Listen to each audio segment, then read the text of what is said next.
में इस एक्सपेरिमेंट में 2 मल्टीमीटर्स की ज़रूरत है। तो 2 नियर बाय है ना, शेजारी, हाँ, दोनों मिलके एक ही सर्किट करेंगे, दोनों मिलके एक सर्किट करेंगे। अब दोनों मिलके प्रैक्टिकल करेंगे, अकेला प्रैक्टिकल कर रहा है वो मैं ऑब्जर्व करूँगा। टर्म मार्क्स मैं ही देने वाला ना, तो जो बंदा करेगा उसको मार्क्स मिलेगा, जो बंदा देखेगा तो उसको देखने के मार्क्स मिलेंगे, राइट। उस हिसाब से आपको परफॉर्म करना है। 2 जन है तो दोनों के पास एक एक मल्टीमीटर, 2 मल्टीमीटर हो गए, तो दोनों मल्टीमीटर में आपको 4 वायर्स ट्विस्ट करके लगा देंगे, राइट। फिर एक दोस्त के 4 वायर्स अभी भी एक्स्ट्रा है, तो उसमें से 2 वायर्स आप पावर सप्लाई के पॉजिटिव नेगेटिव एंड पे कनेक्ट कर दो। समझ में आया बेसिक सेटअप। जब आप सर्किट कनेक्शन करोगे तो उस सर्किट के एरिया में सिर्फ सर्किट ही होना चाहिए, पेन पेंसिल इरेजर कुछ नहीं, नोटबुक वगैरह कुछ नहीं। Even please take a precaution, आपके हाथ में ब्रेसलेट्स, कड़े वगैरह सब, वॉच होती है, कई कॉन्टैक्ट एंड्स में नहीं जाने चाहिए। वैसे शॉक लगता नहीं है, बट गलती से कोई एक्सपीरियंस करना चाहता है तो हो जाता है, मतलब आप नहीं करते बट आपका दोस्त रहता है, ऐसे प्रकार बैठता है चुपचाप। एग्जाम्पल है।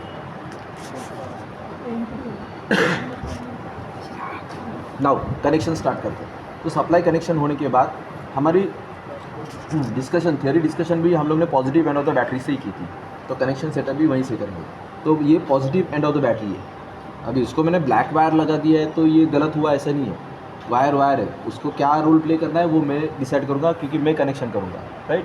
तो ये यहाँ पे positive and of the battery है, इसको ये वायर कनेक्ट किया, मतलब इस वायर में सप्लाई का पॉजिटिव अवेलेबल है, तो वो सप्लाई का पॉजिटिव मैंने इस ब्रेडबोर्ड में यहाँ पे कनेक्ट कर दिया, राइट। वीडियो निकाल के बनाओ बनाओ बनाओ बनाओ, बोलने वाला मैं भूल गया, बनाइए, क्योंकि कल के बैच में हम लोग वीडियो बनाएंगे हर एक सेशन का, बट बहुत ज़्यादा लंबा मत बनाना, फिर शेयरिंग में दिक्कत होगी।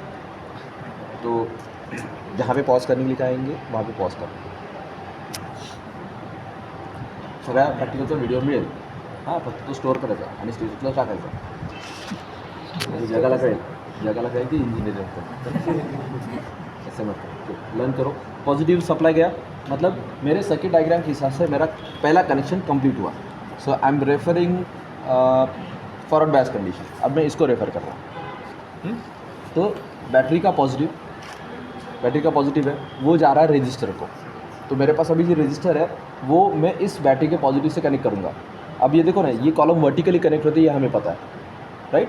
तो ये रजिस्टर है, इसका एक टर्मिनल मैं इस कॉलम में इंसर्ट कर दूंगा,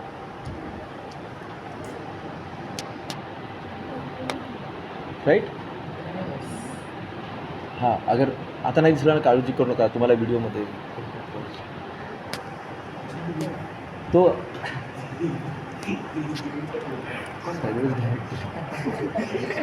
सप्लाई का positive is connected to resistor, supply का positive is connected to resistor, finish.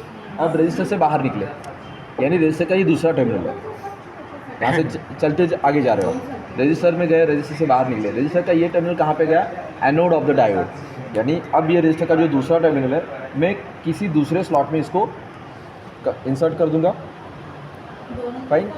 फिर यहाँ पे ये जो डायोड है, अब इसका एनोड मुझे ढूंढना है ना, how to identify anode and cathode of this diode.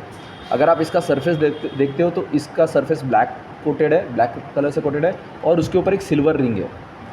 The nearby terminal of the silver ring is cathode. Silver ring के नज़दीक में जो टर्मिनल है वो कैथोड है, रिंग साइड इज कैथोड, इतना याद रखेंगे। तो अपने दूसरा एनोड बनता है। तो अभी क्या करना है, रजिस्टर का टर्मिनल कैथोड से एनोड से कनेक्ट होना चाहिए, रजिस्टर का टर्मिनल एनोड से कनेक्ट होना चाहिए। तो ये है एनोड और ये है रजिस्टर, राइट। ये यहाँ पे यहाँ आपने इंसर्ट कर दिया। देखो एक ही कॉलम में होना चाहिए, एक ही कॉलम में है तो ही कांटेक्ट होता है, अगर कॉलम चेंज हुआ तो कांटेक्ट परफेक्ट नहीं होता, राइट। अब थोड़ा समझो, अगर नहीं दिखाई दे रहा तो बाद में सर्किट होने के बाद ऑब्जर्व कीजिए। तो कनेक्शन एक ही आपस में जोड़ना है, तो मतलब एक ही कॉलम में होना चाहिए, एक ही कॉलम में वो होना चाहिए, राइट। नाउ नेक्स्ट स्टेप, अब बचे remain ends of cathode, that is second terminal of the diode. अब ये जाता है सर्किट के हिसाब से negative end of the supply का नेगेटिव। बट अभी मुझे अगर कुछ एनालिसिस करना है तो मीटर की भी ज़रूरत पड़ेगी, तो बिना मीटर किए कनेक्ट किए वो अच्छा नहीं होगा। इसीलिए अभी डायोड का जो कैथोड है वो अगर नेगेटिव में डायरेक्ट कनेक्ट करूँ तो मीटर कनेक्ट करने के लिए जगह नहीं होगी। तो अभी अगर आप ऑब्जर्व करते हो तो ये negative end of the supply है, negative end of the supply ये है और ये कैथोड है। इन दोनों के बीच में अभी गैप है। अब ये जो गैप है ये हम लोग फिलअप करेंगे बाय मीटर, और ये करंट मेजर करने वाला एमीटर हम लोग कनेक्ट करेंगे। तो अभी मेरे पास 2 मल्टीमीटर है, उसमें से कोई भी एक मीटर मैं एज अ एमीटर यूज़ करूँगा। तो कनेक्शन देखो यहाँ पे, कैथोड कहाँ पे जा रहा है, करंट मीटर के पॉजिटिव को जा रहा है, एंड करंट मीटर का नेगेटिव सप्लाई के नेगेटिव को जा रहा है। सो एमीटर का पॉजिटिव जा रहा है कैथोड को, तो वो उसी कॉलम में रखेंगे, राइट।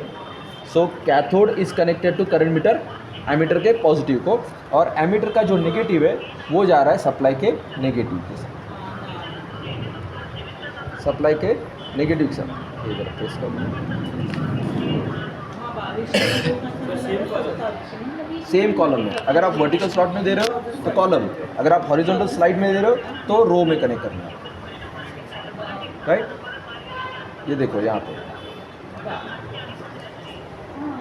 राइट, ये लाइन हॉरिजॉन्टली कनेक्ट होती है, ये सप्लाई का नेगेटिव यहाँ पे है, सप्लाई का नेगेटिव यहाँ पे है। तू इकडे त्यांना जातो आता ते व्हिडिओमध्ये माझ्या आवाजापेक्षा तुमची भांडणं होती। नेगेटिव अँड करंट मीटर का नेगेटिव। सो ये वो एमीटर है। एमीटर कुठं है, इकडे। मीटर भी हम लोग कैसे प्लेस करेंगे, एक राइट साइड में एक लेफ्ट साइड में। कन्फ्यूजन नहीं होना चाहिए, करंट है, क्योंकि रीडिंग लिखते समय उल्टे होते हैं। आप रीडिंग देखते हो वोल्ट मीटर पे और लिखते हो करंट के कॉलम में 2 वोल्ट, कॉलम होता है करंट का, वो नहीं होना चाहिए, राइट। तो अभी हमारा ये करंट मीटर सेट हो चुका है, एमीटर सेट हो चुका है। I start with 2 milliampere. Current meter को हम लोग 2 मिली एम्पियर से स्टार्ट